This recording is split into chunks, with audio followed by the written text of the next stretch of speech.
Hi, everyone. I'm Dr. John White, WebMD's Chief Medical Officer and host of the Spotlight On series from WebMD's Health Discovered podcast. For this special two-part episode, you'll hear up-close and personal journeys about being diagnosed with a rare type of cancer, multiple myeloma. He looked at me. I have been his patient for more than 20 years. And he said, "This is really strange. You're an African American, age 57. I've never seen this before." This back pain that you're continually having with no signs of osteoporosis. No signs, exactly. And I didn't have any signs of osteoporosis in my family history. Listen to Health Discovered on the iHeartRadio app or wherever you get your podcasts.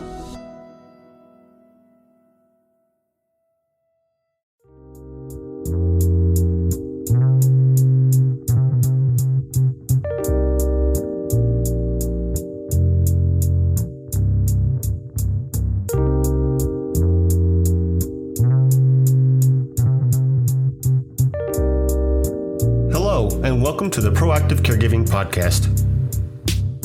As a CPA with over 20 years as an industry accountant, Jessica stepped away from the corporate world to become a full-time caregiver for her mother.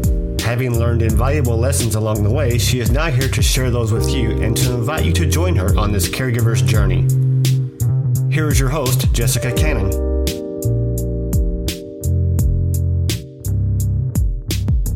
Hey everybody, this is Jessica. I just wanted to take a quick moment and share something with you because it's something that's been popping into my mind consistently now with these new COVID times that we're living in. I kept wondering, why is it so hard? Why does my day feel like it's getting away from me? And then I finally realized, and this concept kept sticking in my mind, routine. My routine has been totally thrown off over these last couple of weeks and couple of months really now. Thinking about how before I used to set my alarm clock at 6 o'clock in the morning, and lately it's gone from 6 o'clock to 6:30 to 7 o'clock to I finally just turned it off. I'll wake up when I can. I'm not in a hurry to get out of the house. I don't have the routine anymore. And I was trying to stick to it because I wanted to lead by example. If I kept my routine, then maybe my son could keep up with his routine. Now that school's out of session, that routine is gone. There is no routine. There is staying up till 1 or 2 in the morning, sleeping in till 1 or 2 in the afternoon the next day, and 3 square meals and snacks in between have turned into maybe 2 meals and a lot of snacking and munching. So trying to flip that mind back to where it was and still live in the current times just kept making my mind circle back. Routine. Get back to your routine. So I had my workout routine in the morning, my meditation time, however much time it took for me to get ready and together, my breakfast time, my writing time, any other tasks of the day that I would work into my routine, cutoff time, when to start preparing dinner, when to start cleaning up after dinner, and then when to decompress in the evening, how much TV time I'm going to have, and what time is it that I have to keep an eye on that I'm ready to go to bed so I can start the next day and do it all over again. That routine is something that helped me in the past.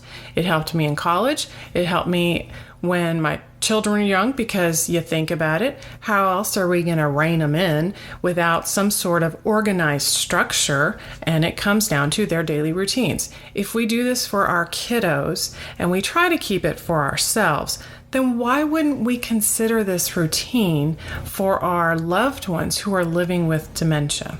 That routine is vital because for them, losing that short-term memory day by day by day, they can't remember, did I shower? What day is it? Did I brush my teeth already? Did I eat already? These are routines that if you help maintain these daily routines and do them, and I say the word routine, and it's in their mind and ours, it has got to come back to very specific times of the day that you keep up this same thing going so that they can manage their days. They can understand if I'm, from between breakfast, lunch, and dinner, that's a daily routine. But when they brush their teeth, when they shower, they may not shower every day, so they lose track of what the day is like, what their daily routines are. Because one day to the next, if it's not the same exact thing to help that short-term memory hang on to what I call muscle memory, many of us know it with our workouts. You do the same exact routine for a long time, your body gets into this muscle memory, you plateau, you don't meet the goals that you're trying to meet, so you have to change up the routine. So going in that direction, you're changing it up to help you, but for them, they need the same daily routines. Maybe activities will be different, something to help change it up for them, even the afternoons. If they're doing some crossword puzzles versus painting projects versus something that they're building with their hands to put together, if they're able to and interested. But either way, there are very specific things during the day that must be done at the same time to help maintain that routine so they know. And at the end of the day, not only do they know what the time of the day is as it's passing, but by the end of the day, their daily routines have physically exhausted them, so they are ready to sleep. Because that's what we do with our kiddos, isn't it? We try and find ways, especially in this COVID time, they've got all this energy in their body that they don't know what to do with, and they're driving you crazy with it. So we have to find ways to wear them out and get them to bed so their heads are hitting the pillow, they're going to sleep. Well, it's similar for our loved ones with dementia. They need physical exertion for their circulation, but they also need physical exertion so that they are mentally and physically tired. One of the alternatives is having to take extra melatonin. But yes, that's helpful, but that seems to be what I would prefer to be one of those last-ditch efforts.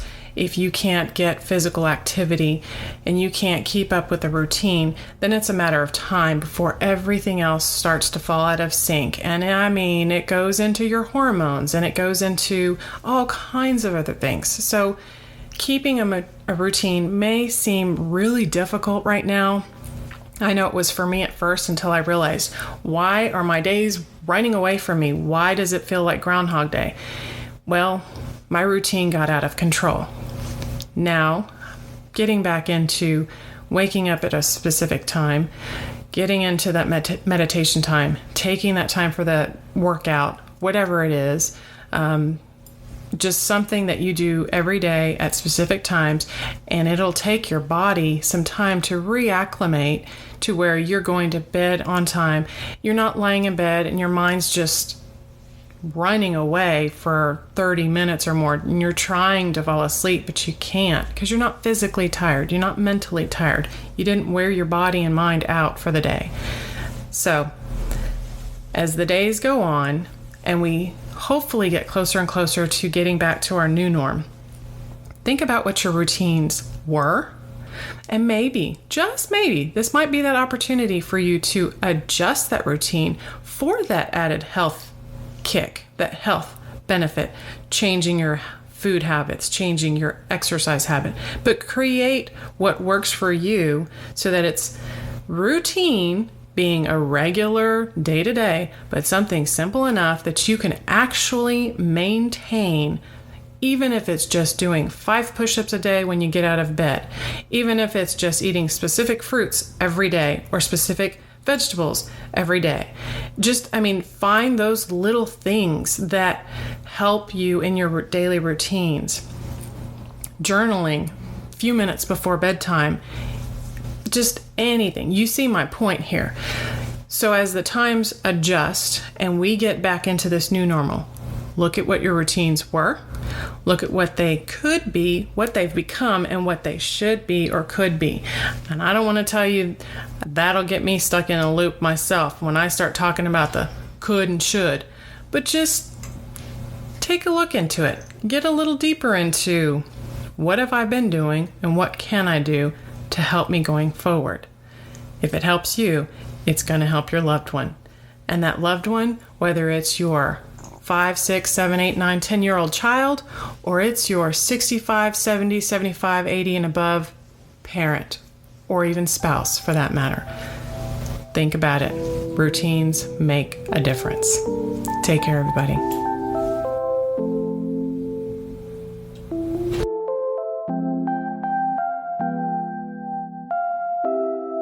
Thank you for joining us today. We really hope you've enjoyed this episode. To learn more about proactive caregiving and to hear other episodes of this podcast, please visit www.jessicalazelcannon.com. This podcast is produced by Cannon Light Media, LLC, www.cannonlightmedia.com. Music provided by Chris Paradise.